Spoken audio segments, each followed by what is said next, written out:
My name's Ike Davis. I'm the third. I was named by my grandmother after my grandfather because my father didn't want nobody named after him, but then we discovered that we had the same birthday and the same name. So I've been doing art since grade school.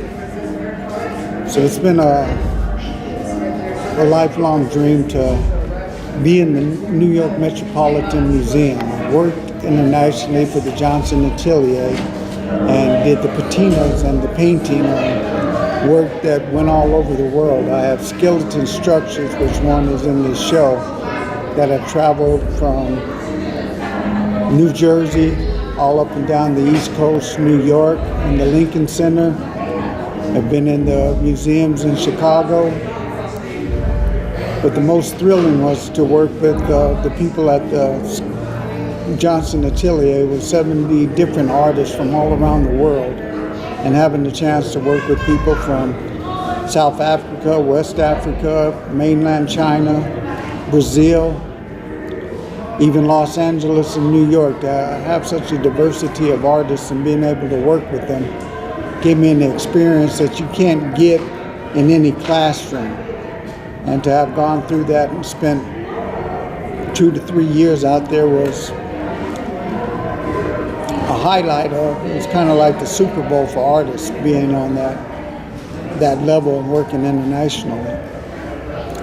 In this particular show, I have photographs of a friend of mine from Delta Airlines, AK, Anna Crystal. And then during the springtime, I took a picture of the blossoms in the trees. And it was just a passing time that doesn't last long. The blossoms soon will be replaced by the leaves, and soon they'll change color. So I try to catch them at their beginning. The scorpion's a tribute to the sign my mother was born of in November. And it was a special piece because she was a Scorpio. Used to like the song by Dennis Coffey, Scorpio. And so I did that, and also with my cousin Pierre was a Scorpio. So he asked me to do a scorpion, so I illustrated one. Then I said, well, I'm gonna make one out of wire. It's one of the first times that I've done something other than studying anatomy out of wire, doing a realistic type wire of an animal.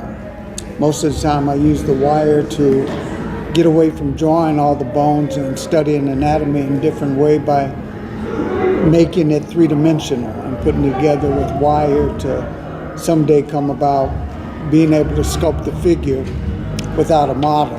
And you have to do that by knowing the foundation and all the basics of anatomy and all the different tendons of how the body moves. So once you get that down, you'll be able to challenge some of the master artists as Rodin, Michelangelo, Da Vinci, all of those that studied intensely with doctors and people in the medical field to where they worked on cadavers and cut cadavers apart. I haven't had that opportunity to work with the medical investigators, but if that ever arises, I'll be ready for it. But until then, we're going to continue with our wire, studying anatomy, studying the expressions of people and trying to capture a moment in a time that is rememberable.